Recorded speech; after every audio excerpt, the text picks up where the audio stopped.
April 6th, 1966. Melbourne, Australia. It was supposed to be a normal day at Westall Secondary School, but the day took a turn for the unusual when an unidentified flying object, described as a saucer shape, began to hover over a forest clearing just south of the school. With hundreds of witnesses, this is by far one of the most corroborated UFO cases of all time. This is the Westall UFO Incident of 1966.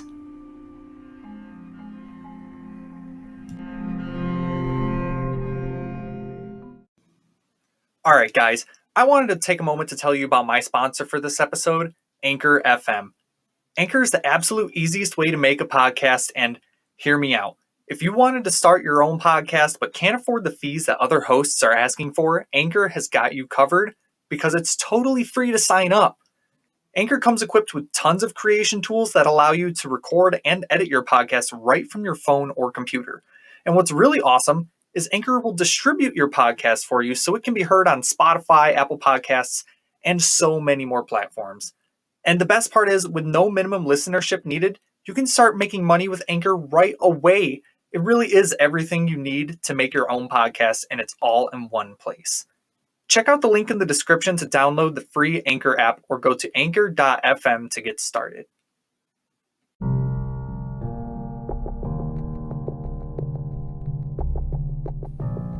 Hey, what's up everybody? It's time for episode 3 of Unquestionable, and I'm your host, Calvin.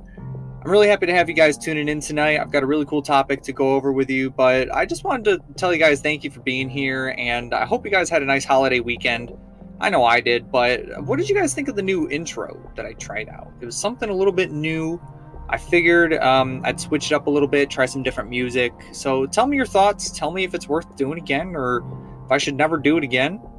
Just let me know. You can shoot me a message on Instagram at Unquestionable Podcast if you would like to do that. All right, so there's no guest lined up for tonight, so I do apologize for that. So this might be a little bit of a longer episode than the previous ones. I would hope I tried to get as much detail packed into this as possible without totally, I want to leave a little bit up for you guys to do some research, because I would like for you guys to do your own research, of course. So I like to kind of leave a little bit open for interpretation and a little bit more for research on your guys' part. So anyways, how did you guys like the Brian Forrester interview last week? I personally was having the time of my life. I was a nervous wreck, to be completely honest, but it was such a great time. Brian's such a nice guy, and I really appreciate his time, and I once again need to have him on again. But with that, anyways, let's, as the intro and the episode title suggests, I'm going to tell a story and share my own thoughts a little bit on the Westall UFO Incident. So let's ponder a little bit on this. Okay, so this event took place around 11 a.m. on Wednesday, April 6th of 1966. It happened in Australian state of Victoria. So this is all taking place right at the very beginning of the Vietnam War, which Australia just so happened to be taking a part in. So you could say that tensions were just a little bit high at the time. But with that being said, air traffic wasn't totally uncommon in that area, especially with the Melbourne, I'm going to pronounce a lot of stuff wrong, so prepare for that. I'm terrible at pronunciations, but the Melbourne airport being within about 50 miles of the point of interest for tonight. So the place of interest being the Westall Secondary School. Now, this is one of those schools that there's like multiple age groups of children there, so you can go anywhere from K through 12, I believe there. At the time, I believe it was Westall Secondary School, but I believe now it is Westall High School, and then there is Westall College. That is actually, it's a secondary college that's all kind of connected together on the same campus. So now I believe it's just a high school and a college, I believe. Anyways, so, all right, think of this. All right, imagine you're in 4th grade. You're learning your multiplication tables or whatever the hell kids are learning in school. Better, you know what? You're learning math. You're learning math before math was changed. We'll go with that. And let's say you walk up to little Susie and give her a chocolate chip cookie, and you say, "Come meet me in the swing set after hopscotch, baby." You know what I'm saying? Take a munch on that cookie. But when you guys look out the window, hoping to see a swing set, you look out and you see a fucking SUV-sized flying saucer just chilling out, levitating above the school. Like, well, shit, you know. You know what would you guys do if you guys were chilling out in school and you look out this window and you see a flying saucer hanging out outside your school or above your school or just anywhere in the general vicinity of your school? What would your first reaction be? Because we're going to get into a little bit about what these kids' reactions are, and I would hope, I know myself that I wouldn't react this way. I may react similar, but anyways, let's get into it. And okay, so basically what happened to these kids. These kids were chilling out in school and they looked out the window and they see a flying saucer, and it's pretty much above their school. It's like a little bit like more above like the playground type of area, but it's pretty much above directly the school. You know, they're all doing regular things in class and they see this, and these kids just start bolting out of class. You know, there's kids coming into class like, holy shit, guys, there's a UFO that's hanging out outside. Do you see it? And, you know, everyone, teachers, parents, everything, they're all seeing this. And so these kids are bolting out of school. And they're watching this thing hover above the school. And they can see it, what they describe as in seemingly impossible maneuvers, quote unquote. It made its way to a lightly wooded area about a block away from the school. It's literally less than half a mile away from the school, and it's known as the Grange Reserve. Now, it's kind of a creepy name, to be honest. If I'm saying myself as the Grange Reserve, but not long before it went to the Grange, it's noted also that there was supposedly unknown. I don't know if it was unknown or unmarked. I couldn't get a clear answer on that. I feel like there's a difference between unknown and unmarked military vehicle aircraft that was chasing this aircraft around. And now, before I get any further and I get into, you know, where it hung out at the Grange here, let me just reiterate that this was basically the entire school that saw this craft. That's like, okay, we're talking over 200 kids, parents, and teachers that claim to have seen this thing floating in the air. And some of them, like I said before, describe this craft as being about twice as large as a family-sized car. They use that family-sized car for pretty much every description that I could see. So take family-sized cars you want. I believe they're saying, you know, like an SUV or maybe a truck of some sort, you know, family-sized truck. I don't know. And even with some witnesses even say they saw multiple UFOs, like up to 3 or 5. I think there was only 1 or 2 reports of that I could find of people reporting 5 UFOs in the air at the time. But honestly, most reports reported 3 UFOs in the air at the time. But I did watch a few interviews of people describing 1 UFO and some describing 3. But okay, after it zipped through the sky for a while and this UFO started floating above the Grange, it eventually slowly drifted down and it landed in a small opening in this Grange Reserve. And it actually left a circular imprint in the grass where it landed. And I'll attach pictures of this, you know, in the Instagram post that I'm going to make. And if I can, I'll try to link something in the podcast description here on Spotify too. So these kids, all right, so this is what I was talking about. I wouldn't do anything this rash. Some of these crazy ass kids started actually running off school campus, okay, because they saw it fly away from the Grange. They ran off school campus, and to see this thing up close. I mean, I would do something similar. I may not fully approach the Grange, but I may get, a couple 100 feet from the fence that these kids were jumping. Yeah, these kids were jumping fences to get there, because there's a big fence in front of the Grange, and there was a couple of kids that jumped this fence. And now this is an interesting part. So 2 girls from the school, one was only referred to as Tanya, and the other one was a nameless girl. I believe, everyone knew. Nothing very significant about her. So they were supposedly the first ones on the site, was this Tanya girl and this nameless girl.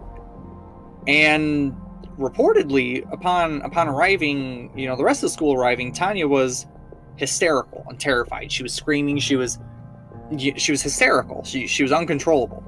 And so her and her friend ended up turning and running back to the school. And I'll get more into that a little bit later.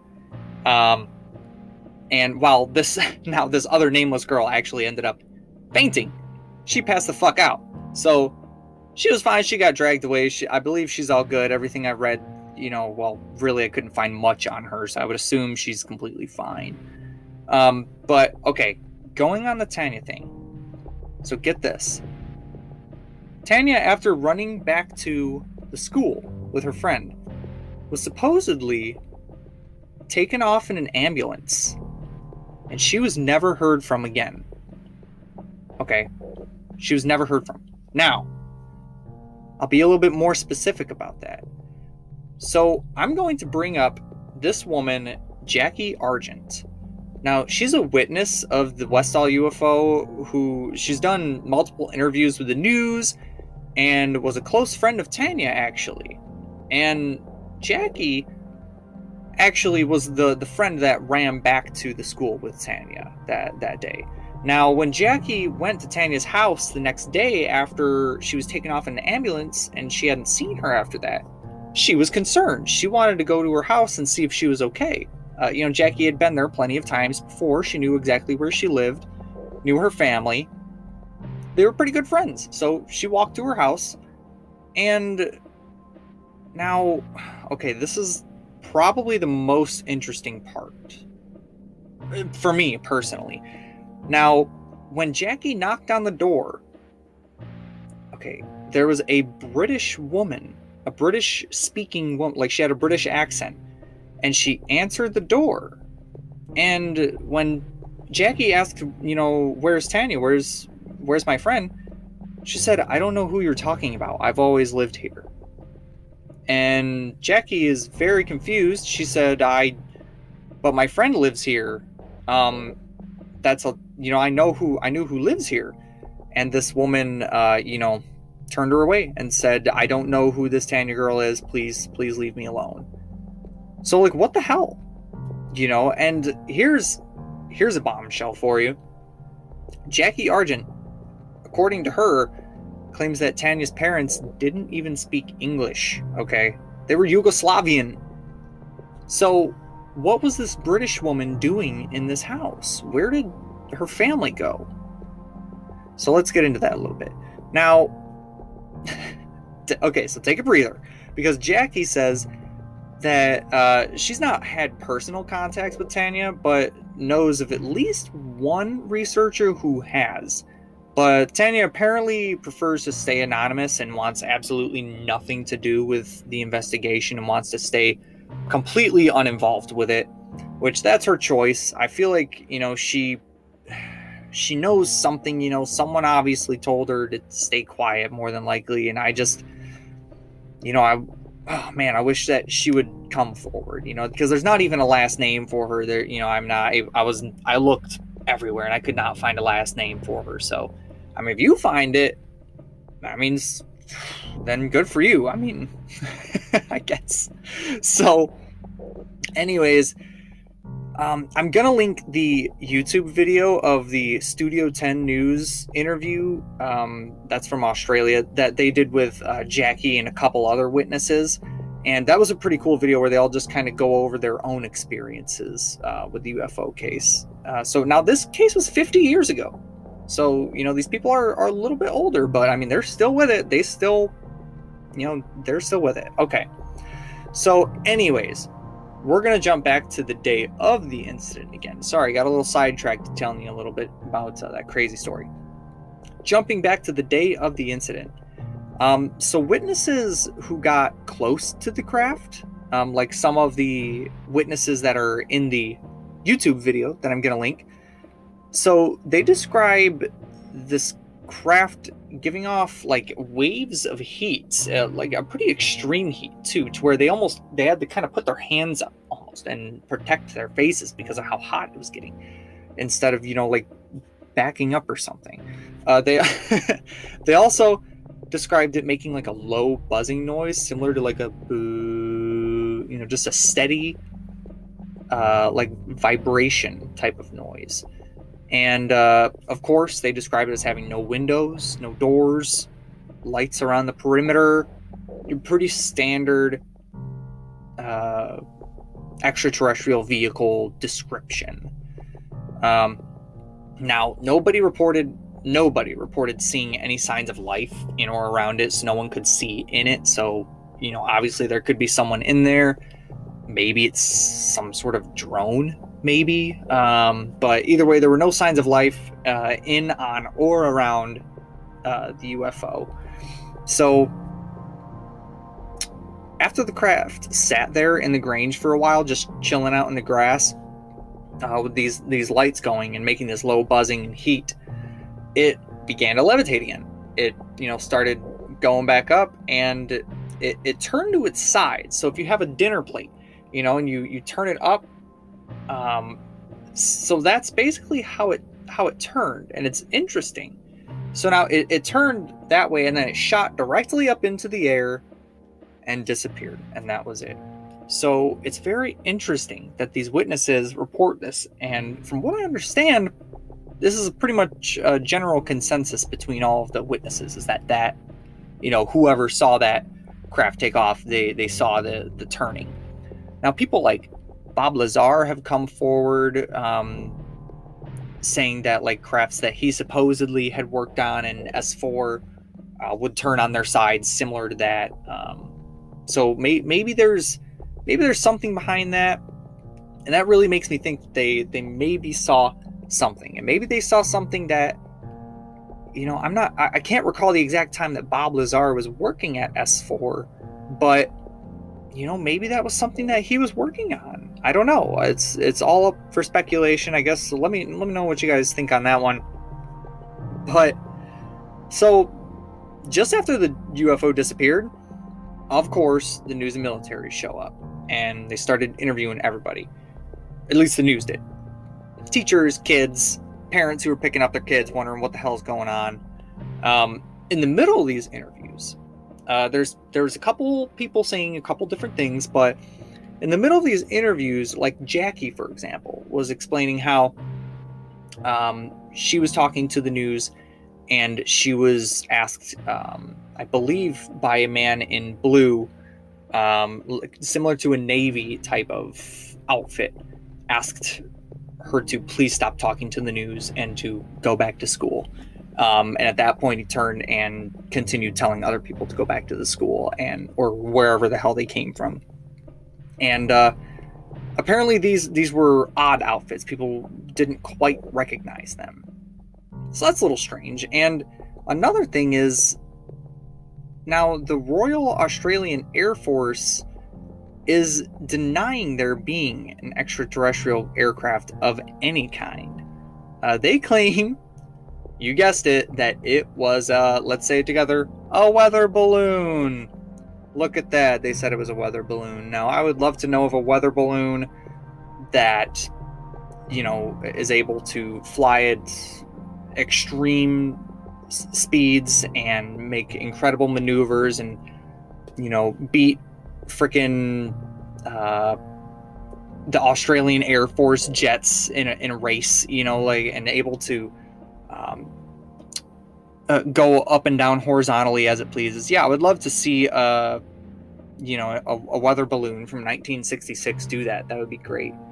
I believe I read something that said that like there was a weather balloon that was launched sometime earlier that morning, but I honestly, I just kind of glazed over that part there, because honestly, a weather balloon it's a bullshit excuse, to be completely honest. So I wasn't even going to entertain the idea, if I'm going to be completely honest with you. Because and the biggest thing that's holding me up is because I would be a little bit more apt to believe, possibly, or at least believe that the weather balloon is plausible, if there wasn't so many witnesses. I mean, there's literally 200 plus people that saw this, all age groups. This is, I mean, kids that are 5 years old up to teachers that are 40, 50, 60, 70 possibly years old. I mean, this is incredible. And why would this happen? If this was an extraterrestrial craft, why would this craft choose to just fly over the school, levitate, for a while? I believe it was there. I believe actually the entire event as a whole was about 30 to 35 minutes. It spent like 10-15 minutes hovering over the school, and then it spent the other like 5-10 minutes were basically the venture between the Grange and in between the school and the aircraft following it and everything. So about 25 to 35 minutes is about what everyone said, because I mean, there was one person that said it was like 10 minutes and there was another person that said it was 50 minutes. So I'm just gonna meet right in the middle there. And I mean, another thing is, it's very weird that any of this would even happen. I mean, I just don't understand why this aircraft would want to do this. Why would it? Did it plan on maybe abducting one of the children, or maybe it was planning some sort of attack, or maybe it was going to communicate with us, or maybe it did communicate with us, and maybe that's what these military craft were stopping, is the possible exposure. Could that be it? I don't know. I guess that's kind of all up for interpretation right now, but that's pretty much the whole story, to be completely honest. That's all there really is to it. There's tons of videos of people reporting, talking to different news stations. There's newspaper reports that you can find. I mean, it's a very, very well corroborated story, and I'm just it's surprising because it's such a big sighting, but yet surprisingly not a lot of people know about it. Like myself, I didn't know about this case until